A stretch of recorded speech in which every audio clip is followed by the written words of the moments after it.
Bene, buonasera.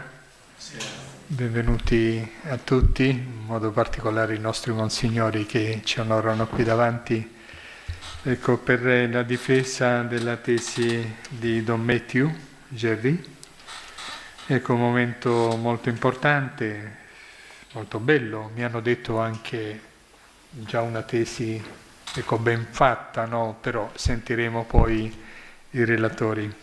Quindi chiediamo a Don Mathew che inizi allora questo momento. Vuoi fare una preghiera all'inizio? Benissimo, sì. In the name of the Father, and of the Son, and of the Holy Spirit. Amen. Come, Holy Spirit, fill the hearts of your faithful, and kindle in them the fire of your love. Send forth your Spirit, and they shall be created, and you shall renew the face of the earth. O God, who by the light of the Holy Spirit did instruct the hearts of the faithful, grant that by the same Holy Spirit we may be truly wise and ever enjoy his consolations through Christ our Lord. Amen.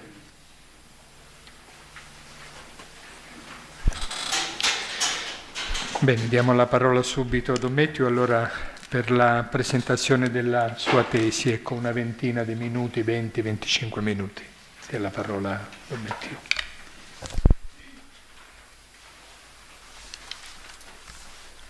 Good afternoon.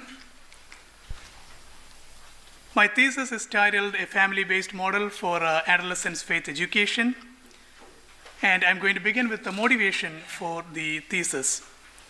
The United States is known for its cultural and religious diversity, and this is also reflected in Catholicism in America, which includes 18 Eastern Catholic eparchies and over 70 million faithful. Among them, the St. Mary Queen of Peace Syro-Malankara Catholic Eparchy, established only in 2015, faces unique challenges in transmitting faith to its younger generations. The youth ministry within this eparchy must navigate the complexities of cultural duality, neither fully American nor fully Indian, a secular environment and culture that oppose faith and religion, hectic personal schedules, and declining church participation amongst post-college youth.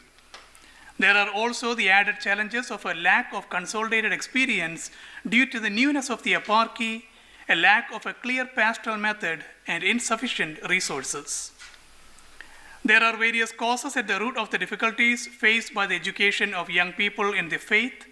Amongst others, this thesis argues that a noteworthy one is weakened faith-family education. Especially adolescents during their crucial stage of identity formation need strong adult guidance amid today's overwhelming choices. And research consistently shows that parental faith practice and engagement most strongly shape lifelong religious commitment. Since parishes and schools have only secondary access to the adolescents, families must once again become the primary setting for faith formation. However, many modern parents have withdrawn from this role due to busy lives, insecurity about faith, or over-reliance on clergy and educators, leading to weakened family bonds, diminishing moral guidance, and often leaving teenagers without the spiritual support and example they need to stay connected to the church. Considering the contextual characteristics described above, the objective of this thesis has been to study the possibility and suitability of implementing a family-centered model within the Syro-Malankara Catholic Eparchy in the United States of America to improve the education of adolescents ages 13 to 18 in the faith. The title of the thesis, A Family-Based Model for Adolescents' Faith Education, an empirical theological study in the context of the Syro-Malankara Catholic Eparchy in the USA, indicates the model chosen, first as research hypothesis, and finally as a pastoral option, the context of the study and the type of the study that has been carried out. Family-based models of youth ministry seek to empower parents as the first educators of faith of their children. They also aim to form an extended family of faith in which parents, youths, and other adults in the parish communities work together to educate adolescents in faith. To this end, they equip parents and adults with practical tools, skills, and resources to transmit faith amid cultural pressures while also creating opportunities and means through which the youth can relate to credible adult role models and mentors.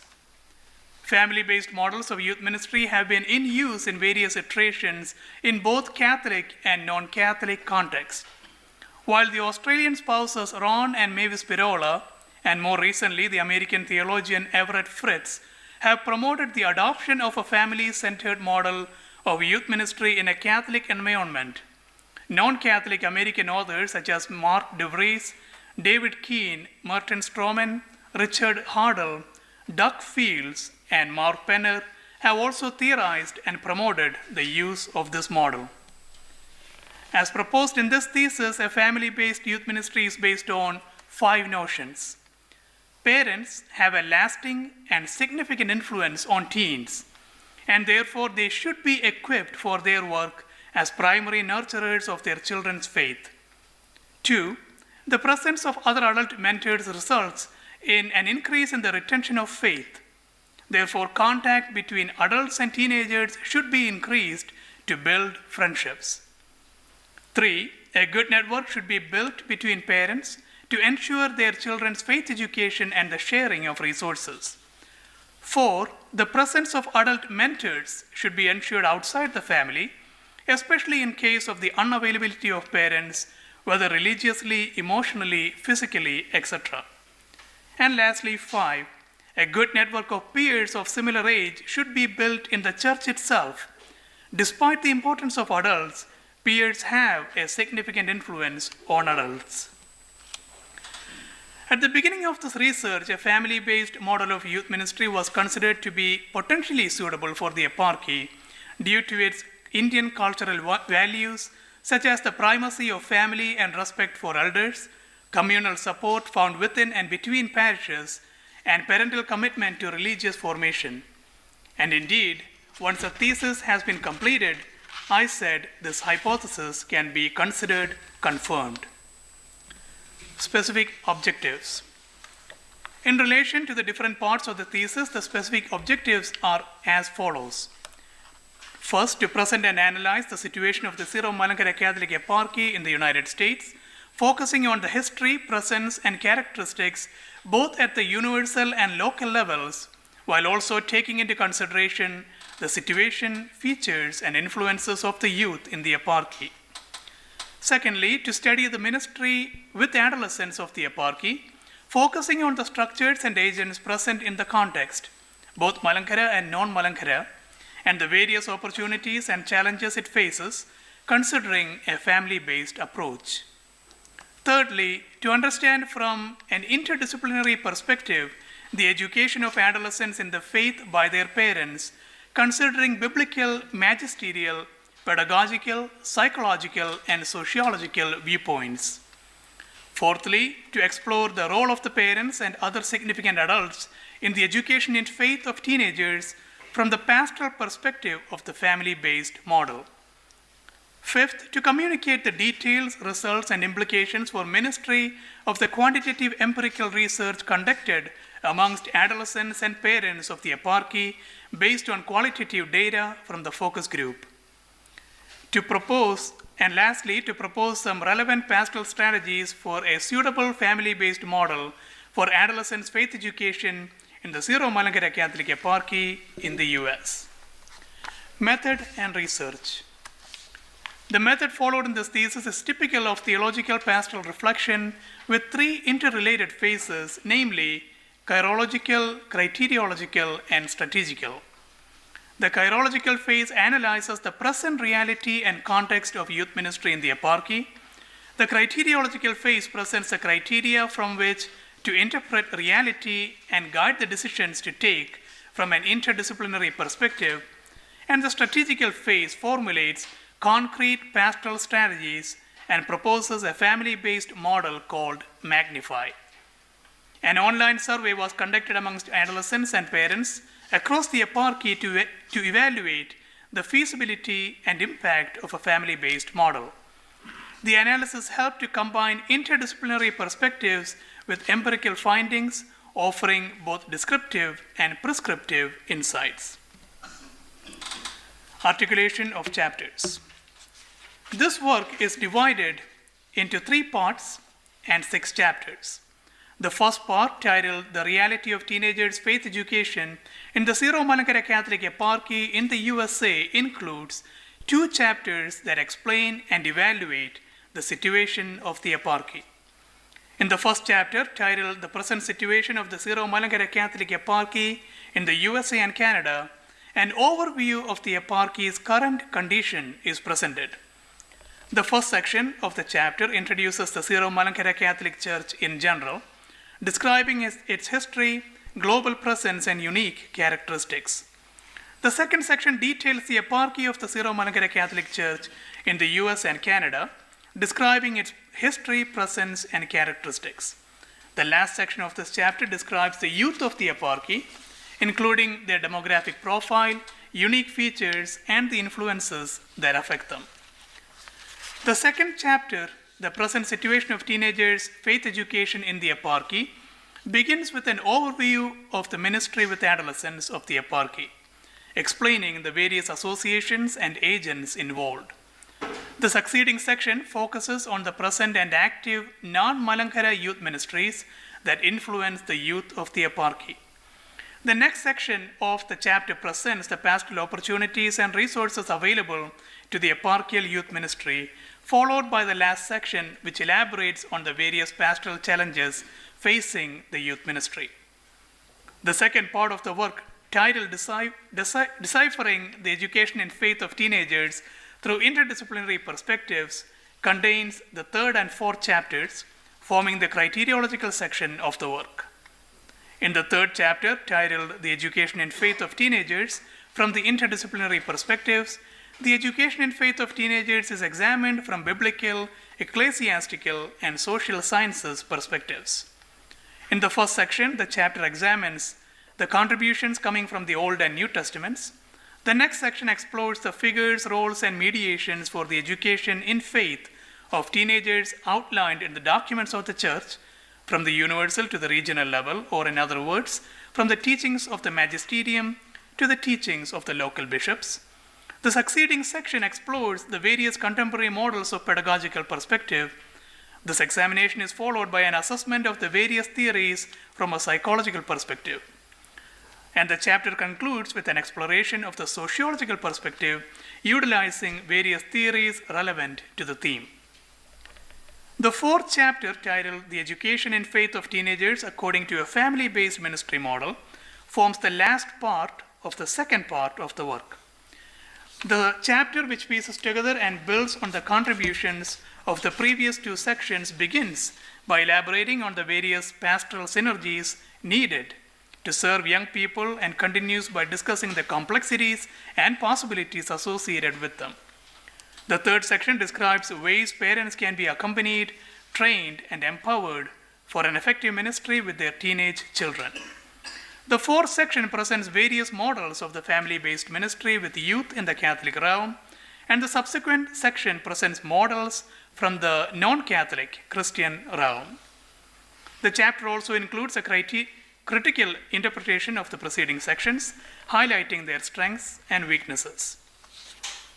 The third and final part of the work, titled A Family-Based Ministry Model in the Syro-Malankara Catholic Eparchy in the USA, comprises the 5th and 6th chapters, which form the planning stage based on the criteria identified in the previous 2 chapters. The 5th chapter, titled Empirical Research Amongst Adolescents and Parents in the Eparchy, presents the various relevant aspects of the qualitative and quantitative research conducted with the youth and parents of the eparchy using an online survey administered based on the focus group of parents of teenagers. The first section of the chapter presents the conceptual framework of the model by synthesizing the important elements from the research thus far. This section is followed by a description of the research design, along with the methods and procedures used for data collection and analysis. The third segment of the chapter presents the research results, describing the views of teenagers and parents gleaned through the survey, while the fourth section presents the discussion based on the results. The chapter concludes by providing indications based on the results and discussion of the research that was conducted. The 6th and final chapter, Magnify a Family-Based Ministry Model, of Adolescents' Faith Education in the Eparchy in the USA, outlines the ways in which the model can be suitably developed in the eparchy. This chapter begins by describing the guidelines that guide the process of developing the model. The following section details the various pastoral agents and their roles within the model, followed by the third section, which gives the strategies involved in the proposed model. The next section provides indications for the development of the model in the American context, considering the significance of families, parish communities, and the eparchy as a whole. The chapter concludes by detailing a process of evaluation to appraise the success of the implementation of the model. Notable findings from the empirical research. The empirical research revealed several noteworthy results. Attendance at educational or cultural level. Most respondents, both adolescents and parents, attended church weekly. Most parents had university-level education. Families from primarily English-speaking homes and those with older parents report lower levels of shared devotional practice. Parental influence. Adolescents affirmed that parents remain credible witnesses of faith, though female adolescents reported lower parental commitment and involvement in their faith life than male adolescents. Parish dynamics. Youth from larger parishes expressed greater satisfaction with parish activities and reported stronger support for faith education at home. Intergenerational gaps. Over 1/4 of the parents felt their parish lacks joint adult-adolescent faith education opportunities and expressed dissatisfaction with the quality of faith programs catered to the youth. Intergenerational community and belongingness.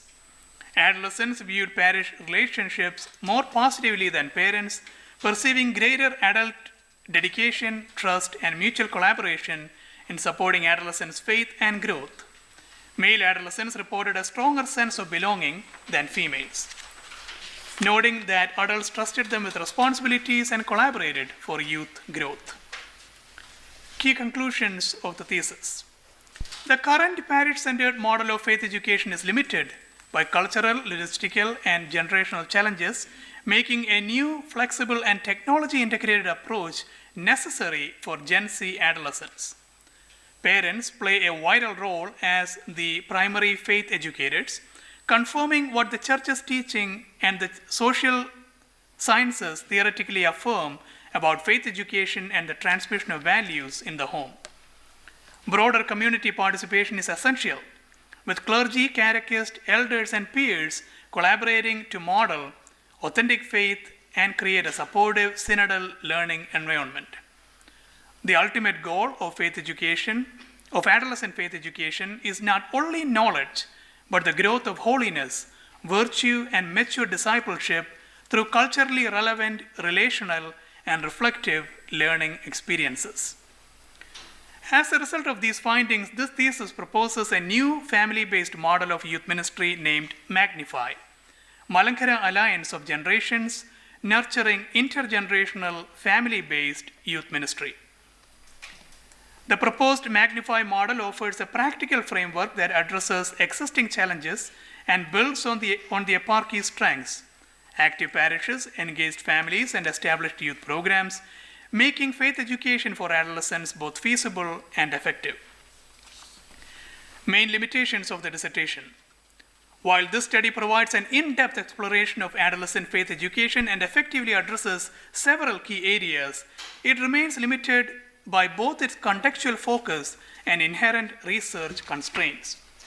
Because the study focused on Gen Z adolescents within the Syro-Malankara Catholic Eparchy in the United States, the findings may not fully apply to future generations, such as Gen Alpha, which will have distinct cultural and developmental characteristics. Additionally, because the empirical data likely drew responses from the more active church families, the perspectives of less involved youth and parents may be underrepresented, limiting the study's generalizability. Despite efforts to ensure authenticity, some participants may have offered socially desirable responses rather than sincere ones, potentially affecting the reliability of the results. Moreover, differing opinions within the community on how faith education should be implemented pose another challenge, as the success of the proposed model may depend on prevailing attitudes within the individual parishes or missions, even though the model includes strategies for gradual dissemination and support building. Conclusion. In the modern context, where faith is seen as insignificant and youth are bombarded with distractions, it is essential to strive to provide a kind of faith education that equips adolescents to live lives of virtue and holiness in this world, thereby contributing to the building of the church and society. To this end, this work has shown the possibility and ways in which faith education can be effectively transmitted to adolescents through their family settings, while being equipped in the parish and supported by the ecclesial community. While it focuses on the context of the Syro-Malankara Catholic Eparchy in the United States, the model's proposals and methods can be suitably applied to other contexts with necessary modifications. It is hoped that this work will serve as a meaningful contribution to ongoing pastoral efforts, inspire further research and initiatives in youth ministry, and foster the development of a more effective, inclusive, and family-centered approaches to youth ministry within the Syro-Malankara Catholic Eparchy and beyond, resulting in a more faith-filled, engaging, informed, and spiritually rooted generation worldwide. Thank you.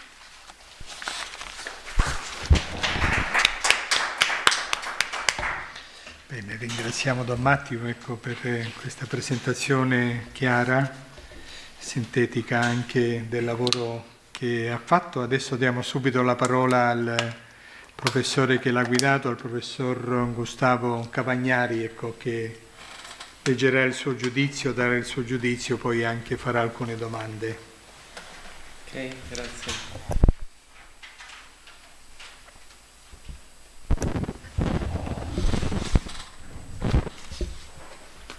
Good evening to all of you, professors, sisters, fathers, monsignori, the candidate.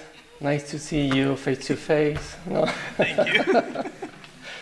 Okay, I was surprised because at the beginning you mentioned the members of the commission, Reverend Doctor, Reverend Doctor. Okay, you are sooner, no? You are closer to that stage. Yet. Not yet, not yet. Okay. So I'm going to read my assessment. Some questions for you, okay? And I'm sorry because I need to repeat some ideas. The dissertation and the review is organized into 3 parts, each comprising 2 chapters, with each chapter pursuing a specific objective.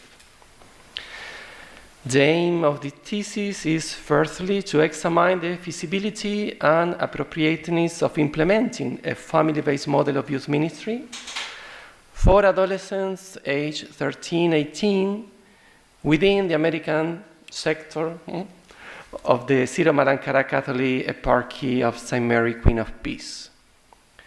And secondly, to develop a concrete and structured proposal entitled Magnified, presented in chapter 6.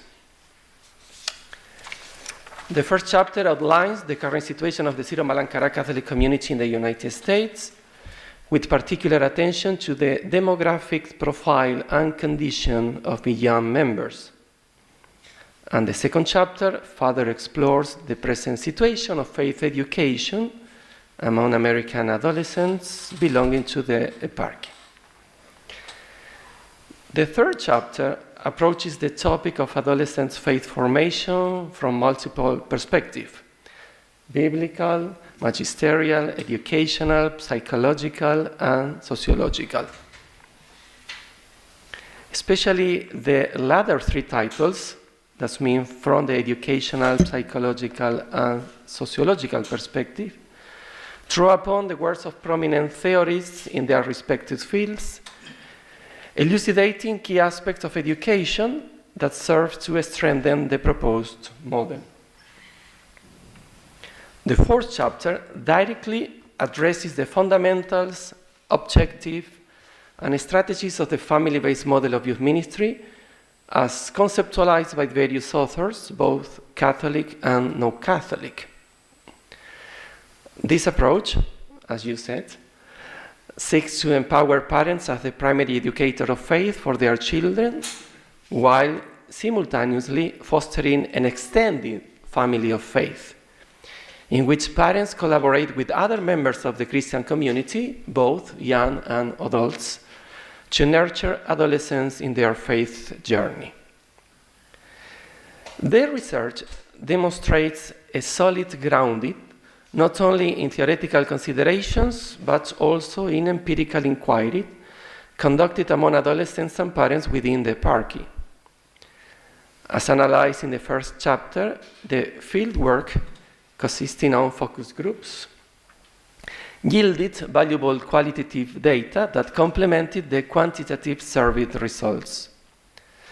This section provides a detailed account of the conceptual framework, design, and findings of the study, as well as the implications derived from the data. Moreover, the appendices attest to the rigor and professionalism by which the research was conducted. Okay? This part, at least, under the guidance and supervision of the professor responsible for these processes at the university. Finally, the last chapter presents a concrete proposal for a Malankara Alliance of Generations aimed at promoting intergenerational faith education within families, parishes, and missions. Together with the preceding chapter, this section represents the most original contribution to the entire thesis. After presenting some theoretical guidelines, it describes the various subjects that are essential for the successful implementation of the model, as well as their roles. It also includes some concrete strategies, together with the specific instructions and steps, including ways to facilitate intergenerational formation within families and parishes communities, creating supporting materials for the model, and providing training and development opportunities. Okay? You call this part a model. Mm-hmm. I'm not sure if this part is a model or is a compilation of strategies, okay? Because in my opinion, a model is more related to criteria, while in this part you are offering a lot of very concrete indications. Mm-hmm. So, as I said, this so-called model is a good one. However, greater attention could have been given to the implementation of priorities and to the chronological sequencing of the implementation process. So when I read this part, I find a lot of strategies, indications, suggestions, but at some point I ask myself, what are the priorities in this part? And if you need to order in these indications, what is the chronological sequence that you will follow? Probably this is something that you will answer when I will finish, okay? So, for instance, how much time will be devoted to fostering positive receptivity to the model before its implementation? Because you are saying that the community has to be in agreement with this new proposal. So, how many time you will dedicate for that? 6 months, 1 year, 5 years, I don't know. You talk about the training of pastoral agents and training of members of the content team. Okay, where will the training of these agents and members of the teams take place exclusively at the local level, or also through participation in events organized by others, including non-Catholic groups, for example, no? You have cited DeVry. DeVry have a very huge organization offering a lot of initiative. Furthermore, how much time is required to prepare the necessary materials? Because you talk in title 3.5 and 4.3 about these materials, but you need to prepare them, okay? So, overall, the dissertation is structured according to the 3 phases proper to the practical theology method, namely chirological, criteriological, and strategical, has been thoughtfully designed, executed, and completed. The bibliography is solid and correctly cited. The language employed throughout the world is grammatically sound, though is inevitable. Some minor errors are there. In summary, the thesis demonstrates a firm command of scientific methodology. It is well written from a formal standpoint, both in content and in technical apparatus, and its length is appropriate. Okay, that is important. Most importantly, it represents an original contribution to the field of specialization, that's mean practical theology. And for this reason, of course, my assessment is categorically positive, okay? Among the main achievements of the thesis, one, well, because you mentioned 4, 5, 6, I don't know how many, one should highlight the identification of the need for an innovative method of adolescents' faith education. This observation might initially seem secondary. Okay? We need to be convinced about the importance of the new approach to faith education of adolescents. However, recognizing or rather becoming aware that something is not functioning properly constitutes the first step towards transformation. Such awareness, not merely in a psychological sense, but in a theological and educational one, aligns with, for example, Paulo Freire pedagogical principles, recognizing difficulties that affect reality, reflecting on their causes, but ultimately engaging in transformative action. So, I will say that this thesis represents the first two steps, awareness and reflection. Now we need to see how it's working with action, okay? Another noteworthy accomplishment lies in demonstrating the importance of community involvement in adolescent faith formation. As the candidate argues, the education of adolescents in faith should arise from synodal collaboration and involve a wide range of pastoral agents to ensure greater effectiveness. I will say that you have demonstrated that what Pope Francis said in Evangelii Gaudium is true. That is, that the entire community is called to evangelize and educate young people, and not only some ministers. Okay? A further, though unmentioned achievement for me, is that the dissertation constitutes not only an academic contribution, but also a practical resource for those engaged in pastoral ministry among Indian American Catholic adolescents. Indeed, during initial consultations between the candidate, you, and various national youth ministry offices and leaders, as you remember, it became very clear that certain Catholic minorities are underrepresented in the national reflection. Several of the elements presented in the first two chapters could thus inspire not only increased awareness of these realities, but also enhance integration and collaboration within the wider ecclesial context. If you remember, when we talk about these minorities, maybe we have these national minorities, you have Latinos, you have the African American people, you have gender minorities, but you don't have represented or well represented the ritual minorities, okay? And this is a deficit in the, I would say, in the church, but especially in the American church. Okay, so I have some questions, but firstly, I will give you time to answer the first ones. Yes. Okay. So thank you, Don, for the very positive evaluation.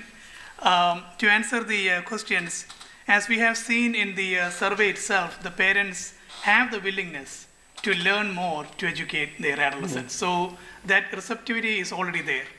All we have to do is, I use the word galvanize. We need to boost that desire that's there to actually take action and be trained. So I would say about 1 month weekly of meetings to disseminate the information about the model, what it consists of, what it entails, what are the benefits. 1 month might be enough because we are starting with a small group. We are not wanting to, or we don't expect all the parents to fall in line. So we start with a small group. We start with a small group of parents and adolescents and catechists, those who are convinced. And then seeing the results, God willing, from those small groups, more people would be coming. Hopefully they would see the benefits and they would be attracted. The training itself will be given, as I said, in various levels. So it will be given at the parish level, at the regional level, and at the national level. So we will make use of the already existing events, such as the national conferences, the youth conferences, the regional family conferences, while also having online trainings dedicated for this. In terms of the time to create resources, that is very tentative. The first thing we have to do is gather the existing resources, the ones that I have mentioned and whatever other ones that exist. Following that would be, or along with that would be the creation of the team to create new resources. Thankfully, the Catechism Department is already starting that work, so it will make the job of the youth ministry easier. So I think about 6 months might be enough time to have the initial repository or database to get started. That might be a little hopeful, but I live with hope. Okay, that's nice. Okay. We're in the Jubilee year, so yes. Hope is okay. Okay. Thank you for the answer. For me, that is important because at the beginning, especially, one has to be aware that not everyone will join the initiative. Okay, Right. and you will have parents, of course, but even members of the community, ministers, priests, that will be very collaborative, and others that will reject your proposals. Right. So, okay, you need time and decision. Okay, so. As has been acknowledged, the research sample on which the thesis is based, and you mentioned that, was limited to the most active families. Again, for example, those who participate in church activities, or those who are more likely to respond positively to invitations. And that's fine. And hopefully the 80% of the people will just answer positively. But have any more inclusive initiative been developed to reach out to those who are not involved, who are distant, who are less active, who are less positive? Do you have any thoughts on this? Because my impression is that many of these initiatives will be addressed to the people belonging and participating into the community. But what happens with all these people that usually, normally, are just distant from it? Okay. So, do you have some strategy? Yes, of course. So that is also addressed in the thesis where I talk about the small groups. So when we give the training or when we give the invitation to the parents to talk about this model, to disseminate the information about the model, it is the invitation is not just sent to the active parishioners. It's sent to all parishioners with a focus on those who don't come to church. On top of that, it is likely they won't come just because they got this notification. But that's why we use the small groups in terms of wards. So the group is supposed to gather in a specific area because not everyone can come to all the other areas. So the group that gathers in an area can invite by themselves the inactive parents, the inactive families, to come and join them. One of the positive advantages is that now if the reason why they're not coming to church is distance, if the reason why they're not coming to church is they don't see a change in adolescents or parents from coming to church, now they don't have that reason anymore if the small group is effective in teaching the faith and in having a transformative change in their lives. So I think through the small groups we can reach out to invite and bring in the inactive families and those who don't feel very compelled to go to church. Okay, thank you. Thank you. This is my last question. Reading the bibliography that you have read already, and probably with more attention than me, you have emphasized the importance of faith formation, faith education, and the model is strongly oriented in this direction, because we are talking about a model of education of faith of adolescents. So, one of the most important, strongest criticism that this approach, model, strategy receive is that we are talking essentially about a model of catechesis for adolescents rather than a model for youth ministry. We know that, education of faith of adolescents is holistic, integrates a lot of dimensions, but probably the stress here is on faith and spiritual education. So, what do you think? As the critics said, is this a model of catechesis or is a model of youth ministry with adolescents? Is there any relationship? Can we separate these two realities? I think catechism is an integral part of youth ministry, but this is a model for the youth ministry. Okay. Mainly because we are not talking about education in faith as in just the contents, but the lived faith. Okay. That's why we talk about the mentors being there. So if the parents are not available, we expand the family by using credible, not using, but by bringing in the credible adults and older people who have credibility in the community to be role models to the youth. That's not to just teach them the content of the faith, that's not just to teach the dogma or the doctrine, but to show them how to live the faith. Because only through lived examples or only through witnesses and testimonies will youth come in. They're not going to come in because you have a good catechesis program, So that existence of mentors and the goal being attraction through lived faith makes this a model for youth ministry, not just catechism. Okay, so I don't know what is the opinion of the experts in catechetics, but maybe one of the problems is just to associate too close catechesis with doctrine, catechesis with formation. And catechesis is education, but catechesis is also initiation. And you are proposing here a model of youth ministry with the catechetical dimension is very strong. And this is in order to initiate adolescents in faith, okay? And in a context of a community that is actively involved. Right. Okay, so thank you. You have seen my questions were the soft questions because the hard questions are coming. So thank you. Thank you. And I'm finishing here. Okay. Gracias. Bene, grazie a Don Gustavo che ha presentato il suo giudizio e poi anche approfondito alcuni aspetti del lavoro.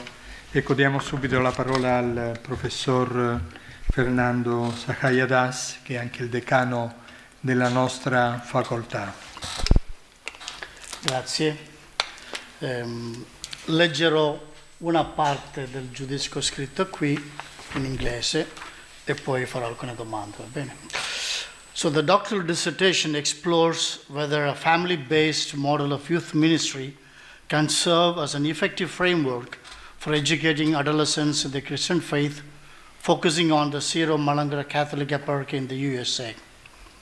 Combining interdisciplinary theoretical reflection with a quantitative online survey, the study achieves its goal through 6 clearly structured and balanced chapters. So the thesis' first and obvious strengths are the clarity of its objectives and methodology, and the coherent, well-proportioned development of its chapters or through the thesis. Then I develop a summary of each of these chapters where I just give a comment. And for example, I'll just say the comment, okay? I will not read what I have written here.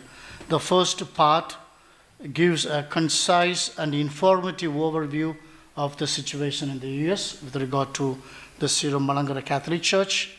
Even though here and there I came to know something more than what I knew earlier from the general knowledge about America. You also give the information here, while the influence of media and its content could enable the youth to learn the culture, it also facilitates the inculcation of anti-religious or atheistic values due to the predominantly anti-faith media culture in the USA, which I did not know. We always have a general picture which is rather different. So it's very concise and informative, and on the whole, the first part establishes convincingly the motivation for the doctoral research. The second part, which is criteriological, which is also the strong point of the second part, is interdisciplinary approach.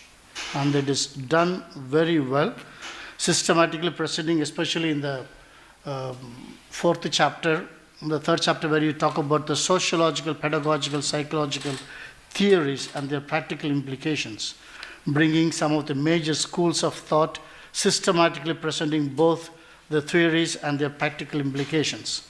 This systematic treatment demonstrates genuine interdisciplinarity, though the necessary brevity of each section limits depth, particularly in the biblical perspective, which at times is rather fastly done. It do not have much content on that. But the other parts are well developed. And the fourth chapter offers a very coherent, uniform structure presenting the various models, demonstrating both creativity and analytical precision, while acknowledging the inherent complexities of such an analysis. And in the chapter 5, one of the sections is particularly rich and illuminating, as the research questions are multifaceted, clearly formulated, and directed toward both adolescents and parents, the two principal agents of a family-based model. And it concludes with your own proposal of magnify. This is with regard to the content. My overall judgment with regard to the thesis is the following. Overall, this is an impressive and substantial doctoral work that encompasses multiple theories, research perspectives, critical reflections, and creative proposals. The student demonstrates a remarkable ability to guide the reader of the thesis through the thesis with well-placed introductions, smooth transitions between various sections, and stimulating conclusions. The language of the thesis is fluent, stylish, refined, almost impeccable with the impeccable grammar, and consistent application of scientific citation methodology. Another major merit of this research lies in its accurate and extensive documentation, particularly in the first part. The footnotes, especially in the first two chapters, are rich, detailed, indicating the student's broad knowledge of the field and his constant dialogue with a wide range of sources beyond those cited in the main text. The tables, diagrams, and graphics presented in the thesis, together with the appendix at the end, greatly facilitate understanding and interpretation of the research. They also attest to the scientific rigor and methodological precision appropriate to a doctoral study of this nature. Also very sensitive to the right to privacy. When there are appendix with the email of some offices, some of those emails are cancelled. It's not visible. We know that it is there, but it is not there. That's a good strategy that you have followed. In conclusion, this doctoral dissertation represents a significant and timely contribution to the field of pastoral theology, particularly in the area of youth and family ministry within the Syro-Malankara Catholic context in the USA. By combining empirical research with an interdisciplinary theoretical framework, the study offers a well-grounded and creative pastoral model that can serve as a valuable reference for similar ecclesial contexts with due application naturally, with variations. The proposed Magnify model is both innovative and realistic, though it remains rather generic in its approach, but I think it is possible, rooted in the ecclesial tradition, yet open to contemporary challenges. Overall, the work reflects a mature scholarly competence, methodological rigor, and pastoral sensitivity, making it a worthy and commendable doctoral contribution. This is the best part of my judgment. Now comes the second part. Okay. I have one or two comments, just to ask you to clarify something, and one or two questions. Okay. The whole thesis is based on the importance of the family, okay, family-based model. You are realizing the importance of it, and therefore you're proposing also a model based on the family. Okay. And I suppose this comes not merely from reading books, also from your own experience of your own family, which has nurtured you, which has made you to think about it. Can you just take the dedication page? For whom have you dedicated the whole thesis? To God who called me, to His church which shaped me, and to my youth whom I love and serve. Where is the family? That is the family. Okay, that's only a batuta, huh? Just to start with a comment. Okay. In page 264 to 274, little later, you are talking about from your results, empirical research, there is a relation between the number of children in the family and various aspects of the education of faith. So if you take page, for example, 264, you come to this conclusion after analyzing from your statistics. You say like this on page 264, the more children the parents have, the more committed they are to witnessing to and living according to the faith. So larger the family, easier the transmission of education to faith. So say parents with 2 children are better than with 1 child for the transmission of faith. If you move to page 270, you come to the conclusion that if you have less children, it is better than more children for peers' influence. Okay. If you move to page 274, for a sense of belonging, you prefer to have a family with 3 children than with 1 child. There is an underlying idea behind all this statistical research or the conclusions. The more children that you have, better it is for the education of faith. The whole problem is solved. Produce more children and the problem is solved. Is that so? No, it's not necessarily the conclusion that I've arrived at. Again, the survey is supposed to show what the parents are reporting. And the fact of the matter is that when there are more children actually come, or the parents with more children, when they come to the church, they are actually that much more involved in the faith education, in, I want to say, the formation of the children in general. So that's why they seem to give more importance to the faith education of the children. Now, the second one, the small family being important, that's in terms of peers.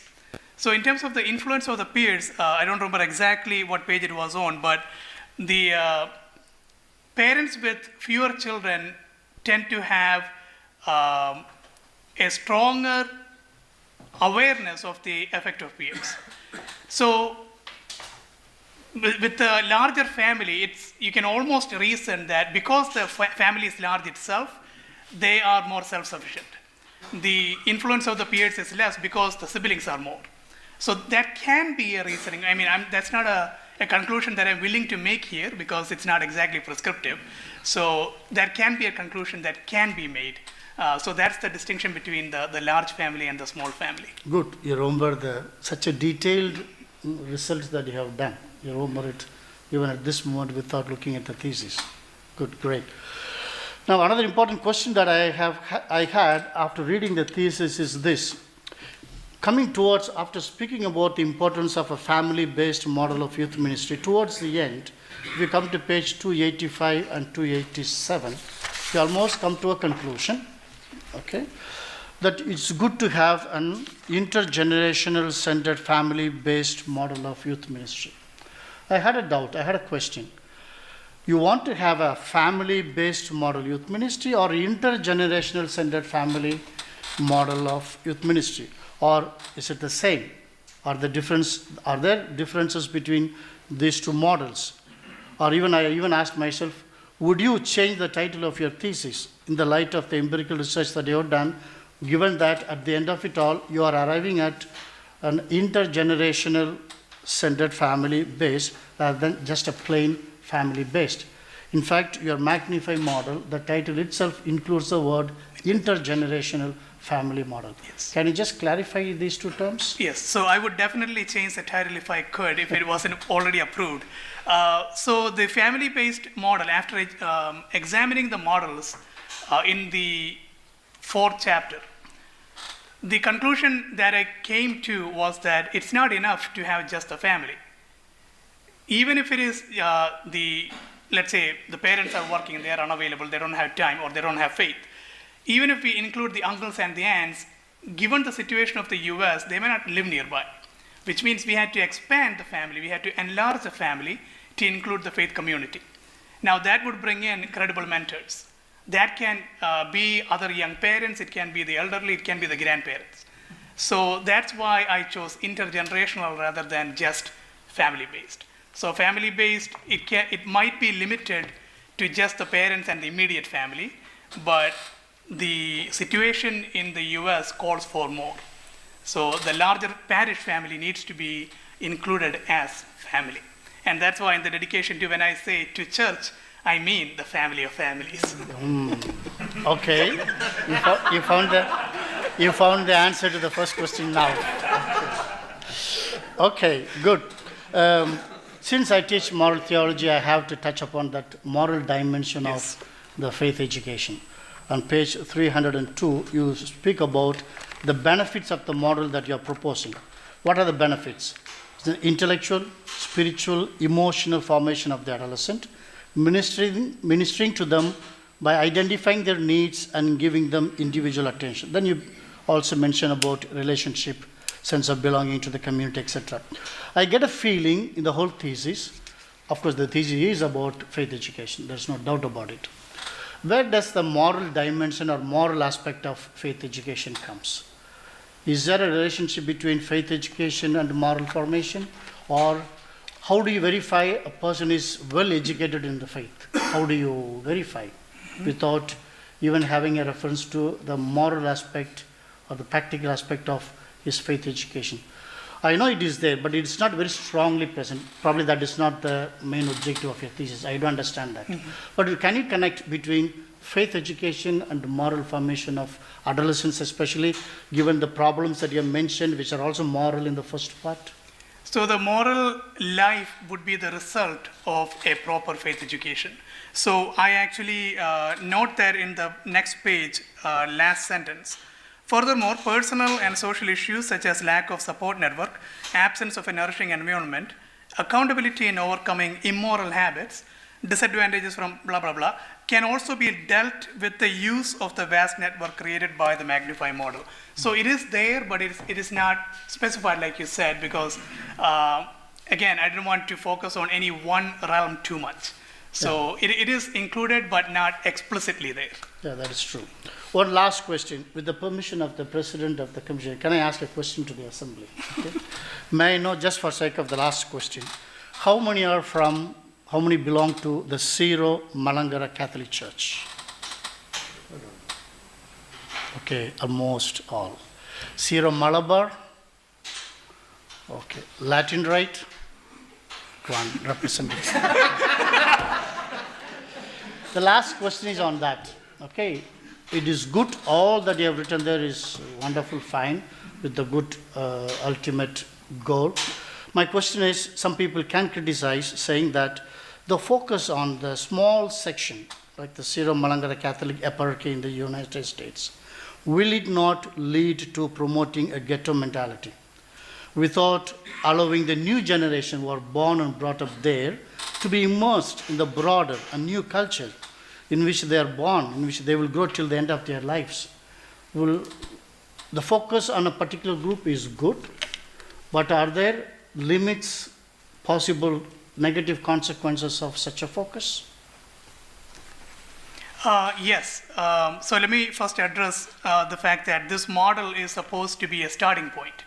It's supposed to give the faith education in the Syro-Malankara context, but it's not supposed to be constrained there.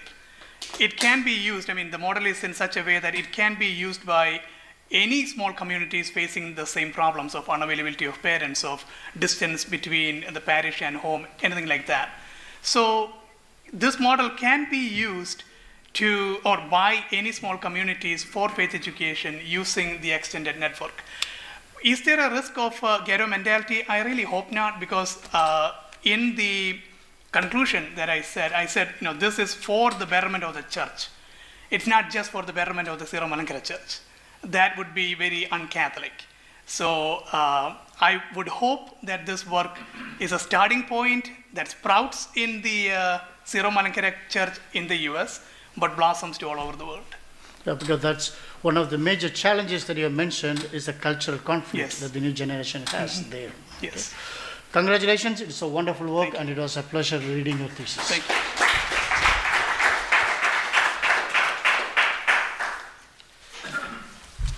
Benissimo, il candidato resiste, va avanti difendendo bene, rimane l'ultimo relatore, il nostro professor Marcello Scarpa, ecco, a cui diamo subito la parola. Parlerò in italiano come domanda lento e anche il giudizio lo scritto in italiano. Puoi rispondere in inglese tranquillamente, quindi cercherò appunto di andare piano nella formulazione della domanda e nel leggere il giudizio. Giudizio ampiamente positivo, non leggo tutto, ma lo studente ha scelto una prospettiva interdisciplinare per presentare un modello per l'educazione alla fede degli adolescenti basato sulla famiglia nell'Eparchia Cattolica di rito Syro-Malankarese degli Stati Uniti d'America. Nel sottotitolo si specifica che lo studio teorico è stato supportato da un'analisi di natura empirico-teologica. Poi il metodo già è stato detto e anche la descrizione dei capitoli, non mi dilungo, ma su per giù si ritrova con quello che è stato detto anche dagli altri relatori. Vado con qualche sottolineatura su alcuni punti di interesse nel lavoro, quindi cose apprezzate, e qualche altro punto su cui continuare il dialogo, perché nel lavoro di ricerca dottorale non si può fare tutto, ci sono dei limiti, altre cose vengono appunto poi sono da continuare nel dialogo e nella ricerca. Nella ricerca dottorale lo studente dimostra di aver elaborato un pensiero critico articolato in un percorso di studio documentato, c'è molta documentazione, e approfondito per affrontare il tema complesso dell'azione educativa alla fede con gli adolescenti dell'Eparchia Cattolica di rito Syro-Malankarese degli Stati Uniti d'America.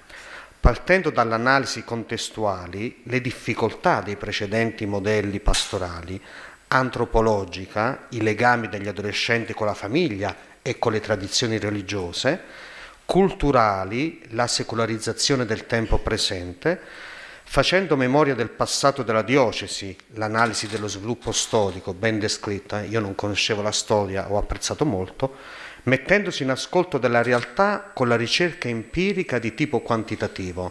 Questo è già un tratto di originalità, già il quinto capitolo è un tratto prezioso, poi appunto potrà essere approfondito, e valorizzando l'aspetto della famiglia o della intergenerazionalità come soggetto dell'azione pastorale, il candidato propone il modello, lo dico in italiano, Magnify, come una possibile pista. Io più che chiamare modello è quando io mi giro indietro e vedo i modelli del passato, per qualcosa che è ancora in via di definizione o di prova, si può dire un paradigma, un qualcosa, però sono sottolineature che possono servire magari in futuro.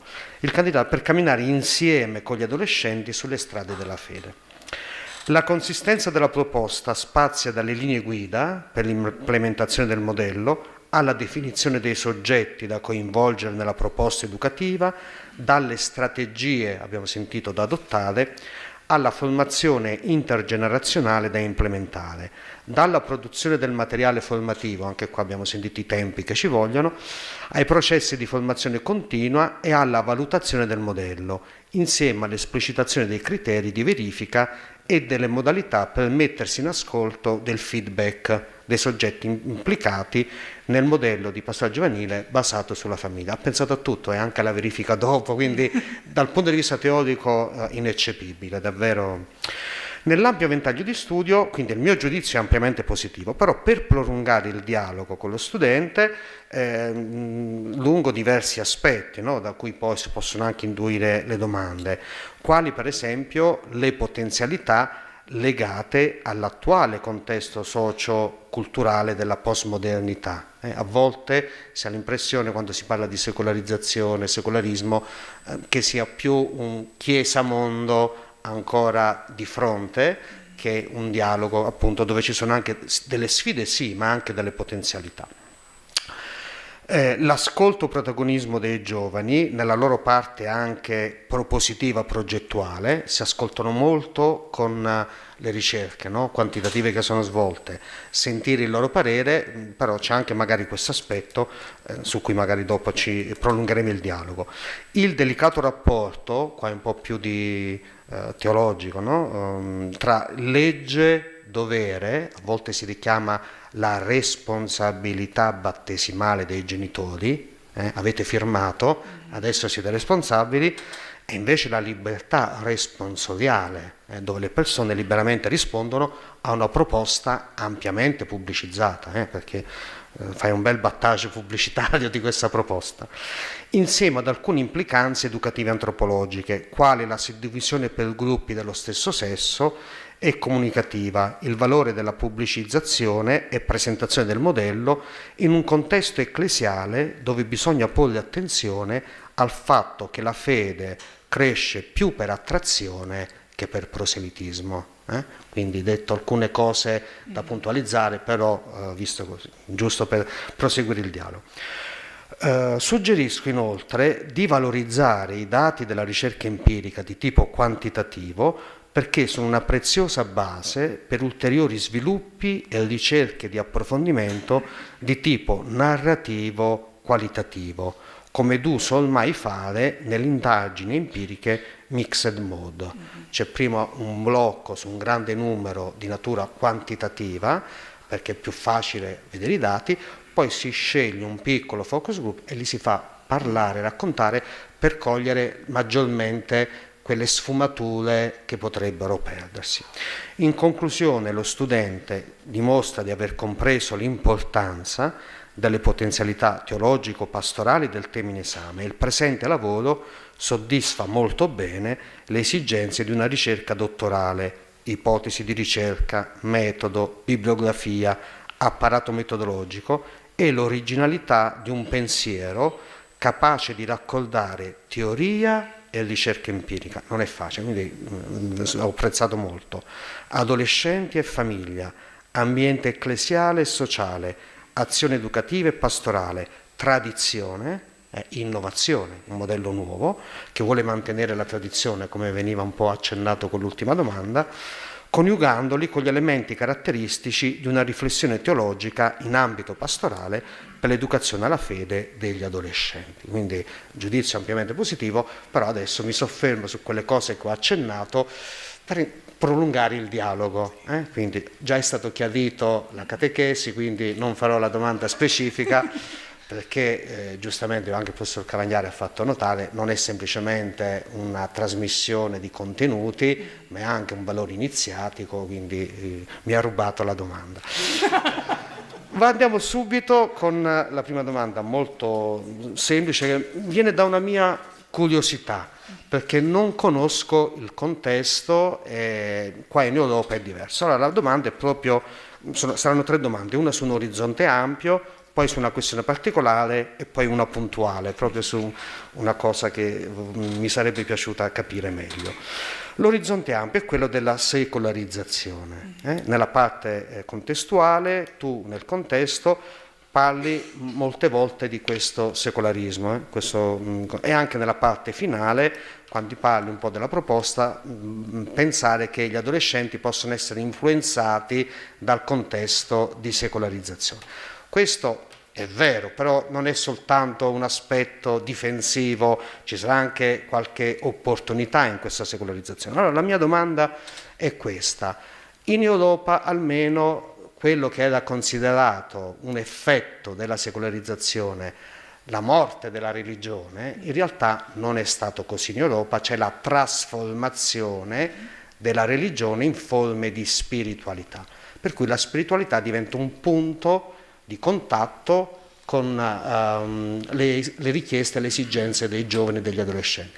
C'è questo anche negli Stati Uniti d'America, nel vostro contesto siro-malankarese? C'è l'aspetto che potrebbe essere un punto di aggancio di una ricerca spirituale, dell'ecologia, del benessere, della natura, c'è questo aspetto, è presente anche nella vostra cultura e potrebbe essere un punto di contatto per l'educazione dei giovani, degli adolescenti, tutta questa ecologia, la Laudato Si. Ecco, questa è una, perché non l'ho trovata molto presente, cioè, e se ci sono altri punti della secolarizzazione che in realtà più che sfide possono offrire anche delle opportunità. Non so se è chiara la domanda, io... No. Ecco, Comprendo. prego. Parlerò in inglese. Certo. So yes, the secularization has meant not the death of a religion, but transformation of religion to spirituality. And that is seen in the wider culture where the youth are more willing to volunteer for certain things. They would go for volunteering, but not in religious organization, but in non-profit, secular organization. They would donate blood. They would go for conservation of nature. They would do recycling campaigns. So that is an opportunity for the youth ministry to engage with them by showing that, as it says in Psalm 19, the heavens proclaim the glory of God. So we can use that opening, that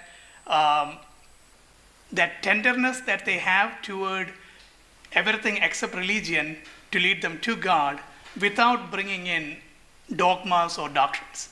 We can show them that, the opening or the approach to God doesn't need to involve dogmas at first, but that the love of nature is actually a love of Creator, because it is the Creator who created the creation.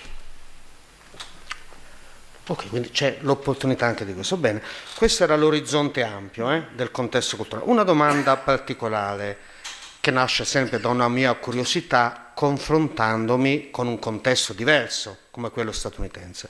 Sono restato molto colpito quando nella parte finale uno dei primi passi che tu vedi è questa pubblicizzazione, questa pubblicità del modello. È presente a tutti i livelli il modello, teoricamente, i possibili benefici sono stati ricordati anche dal professor Sayadas nella stessa pagina 302 che lui ha letto. Invece la mia domanda è un'altra, più di natura di riflessione teologica, cioè il rapporto che ci può essere tra la libertà e la legge, e tra l'obbedienza, nel senso che c'è anche non soltanto l'obbedienza al contesto oppure alla proposta che viene fatta, ma anche una libertà responsoriale, la persona che liberamente accoglie. Allora, in una cultura occidentale, europea, questo voler, tra virgolette, presentare in maniera pubblicizzata un po' in Europa urta, dà fastidio. Il Papa stesso dice appunto la fede cresce per attrazione e non per proselitismo. Probabilmente la cultura statunitense è più abituata a questi spot e queste... Allora, la mia domanda è questa: c'è una possibilità di integrare le due cose?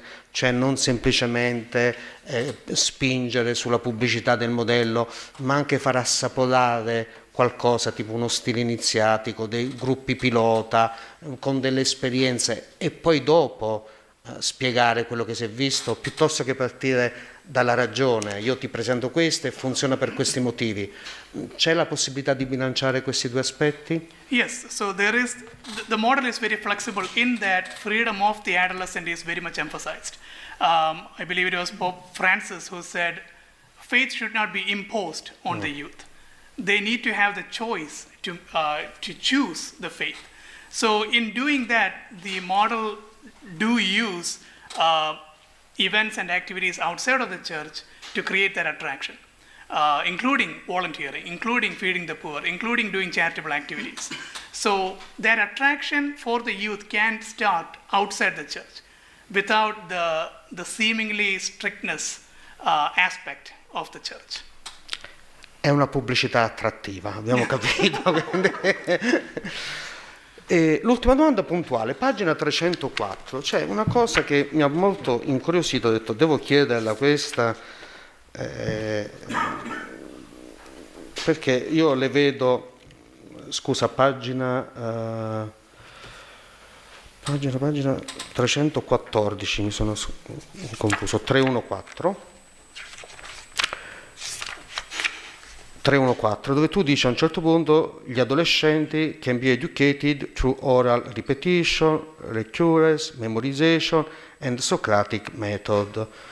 Io ho detto, ma come riesce? Perché nella cultura nostra c'è proprio una disparità, una differenza enorme tra memorizzazione di un dogma, di una definizione dottrinale che viene recepita in maniera quasi acritica, cioè proprio memorizzazione e così e basta, e metodo socratico che è la cosa opposta, perché faccio emergere dal vissuto. Tu li metti tutti e due, come pensi di bilanciarli? È una mia curiosità. Okay, so I put that very intentionally because I'll give you an example. So it is important to memorize the 10 commandments, but in order to understand it fully, for an adolescent, the Socratic method can be used. So that memorization can be used. It has a place in faith education, but it is not the only thing that we should use. Also, with Socratic method, we cannot use that if the adolescent does not have a base. So that base comes first, and then it is expanded by using the Socratic method. So the memorization has a place, Socratic method has a place, but it's not always in the same way. Sono complementari. Okay. Bene, per me va bene così. Benissimo, siamo giunti alla fine, allora adesso abbiamo il momento in cui la Commissione si vede per formulare il suo giudizio, vedere anche quale parte della tesi pubblicare. Noi ci spostiamo un momento, ecco, vi preghiamo di attendere qualche minuto che ritorneremo tra poco.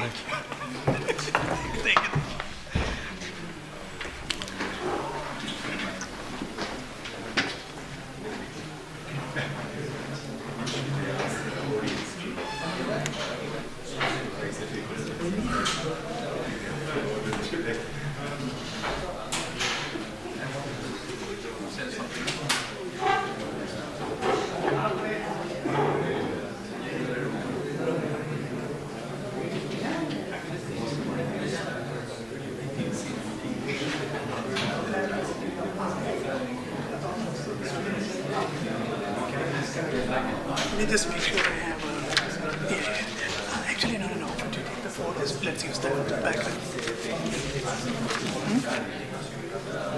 No, I think that's it.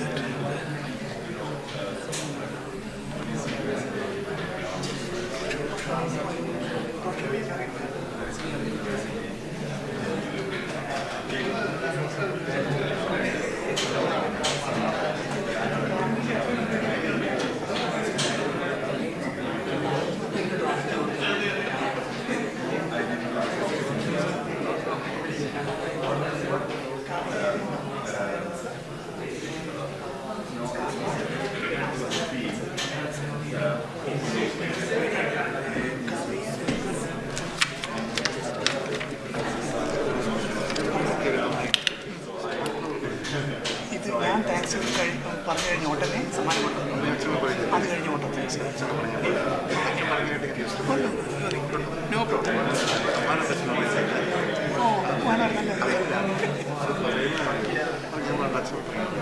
എങ്ങനെ ഞാൻ കൊടുക്കുന്നു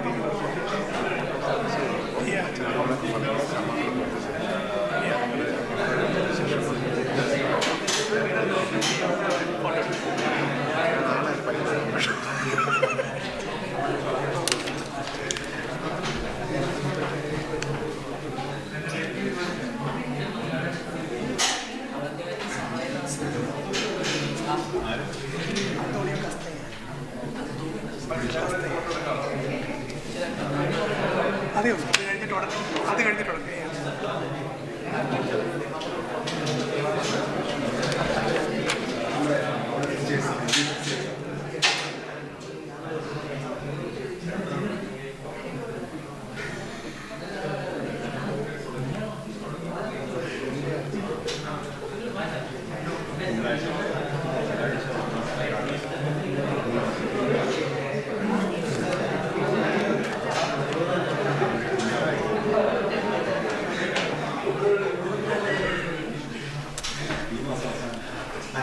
rapido.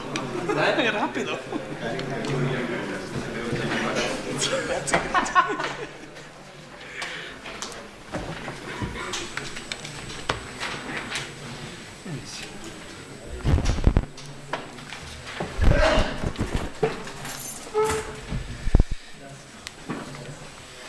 Benissimo, allora la velocità anche con cui la Commissione ha deciso sia il giudizio dell'esame orale, come anche la parte da pubblicare, fa intuire, poi l'abbiamo visto anche e soprattutto, la presentazione e la difesa della tesi, quindi ci sembra, come abbiamo sentito anche da giudizi dei singoli relatori, che Don Gerry ha fatto un ottimo lavoro, quindi passiamo alla proclamazione del titolo di dottore. Per l'autorità concessa a noi dal Sommo Pontefice Papa Leone XIV, dal Reverendissimo Gran Cancelliere dell'Università della Pontificia Università Salesiana, Don Fabio Attard, a norma delle Costituzioni Apostoliche e degli Statuti dell'Università, proclamiamo Don Gerry Mathew, dottore in teologia, specializzazione di pastorale giovanile. Secondo però quanto prescrivono le Costituzioni Apostoliche e gli Statuti dell'Università, sarà insignito del titolo di dottore e fornito di diploma quando avrà stampato almeno un estratto della dissertazione e consegnato a questa università le copie prescritte.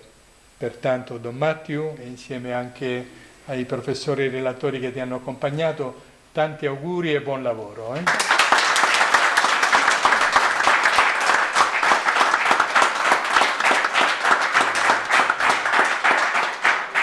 Ci sediamo ancora un momento più tranquillo adesso di alcune parole finali.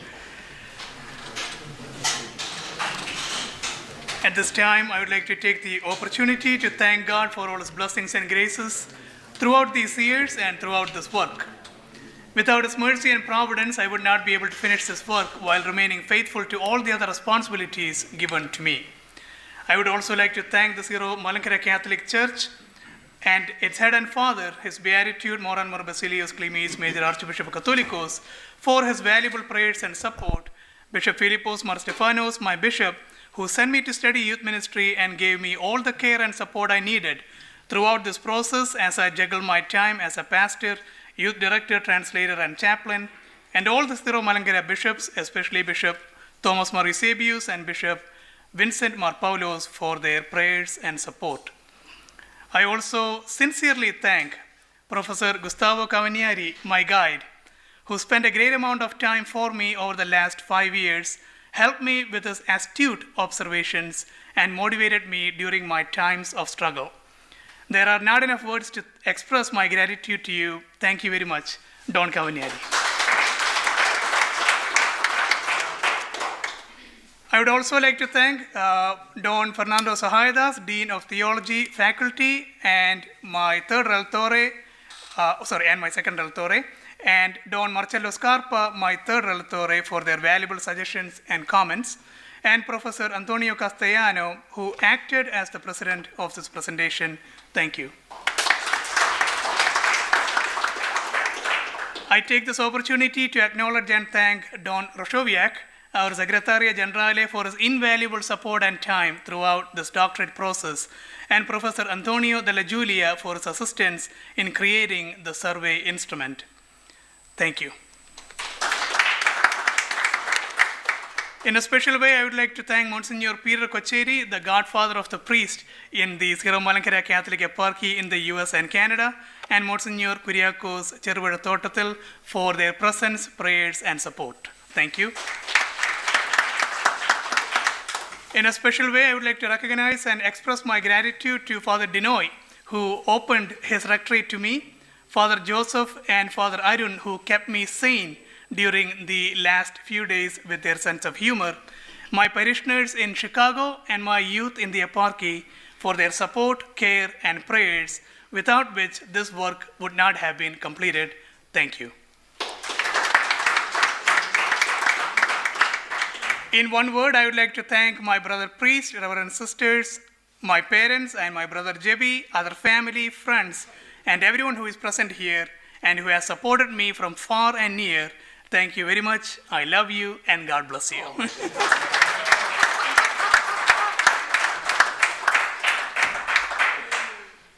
Now I would like to honor my moderator and the panel with small gifts. First of all, to my guide, Don Kavinari. Okay. Okay. Okay.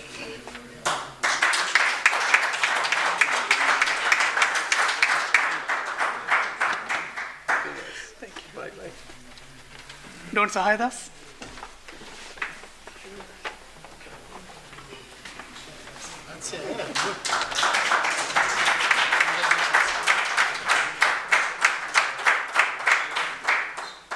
Don Scarpa.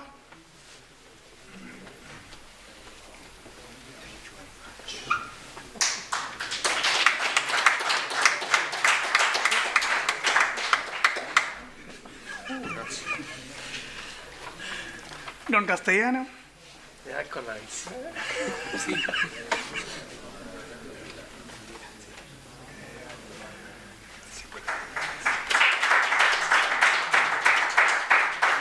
Anche Don Roszowiak. Dopo? Oh, that's okay. Dopo, no. No. Vedi.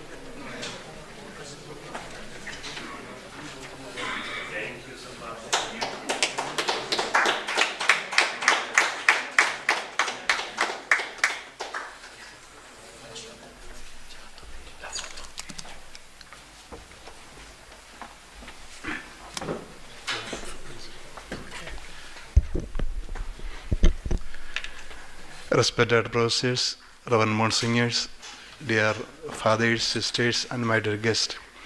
Certainly, we are in moments of great joy right now because our dear father, Jerry Mathew, he defended successfully his doctorate thesis on youth ministry. Now, on behalf of Syro-Malankara community, I extend our heartfelt appreciation and congratulations to Reverend Dr. Jerry Mathew. On behalf of Syro-Malankara Catholic community, I cordially invite Reverend Monsignor Peter Kocheri, Corpiscopo, to confer a graduation cap on our new Dr. Jerry Mathew.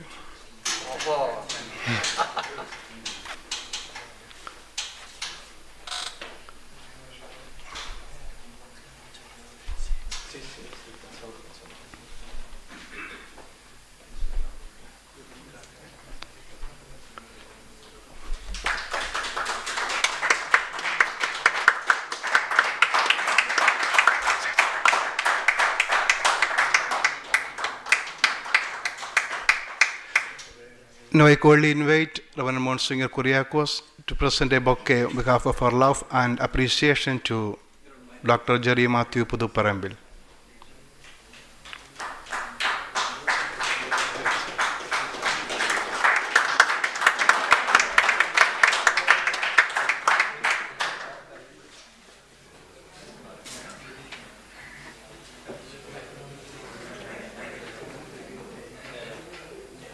Tanti saperi in testa, adesso non ti dico.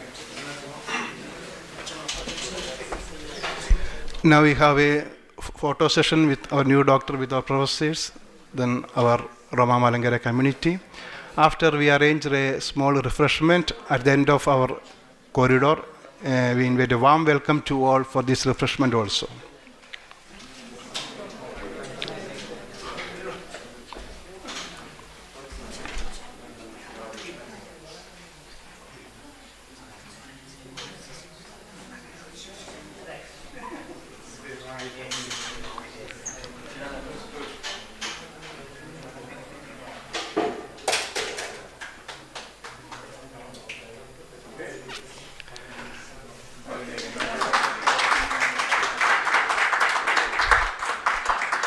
Please come forward, Syro-Malankara community, for taking a photo with the new doctor. Then all of his friends.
With the permission of these eminent professors of this great university, I'd like to say a few words. You don't mind, very few words.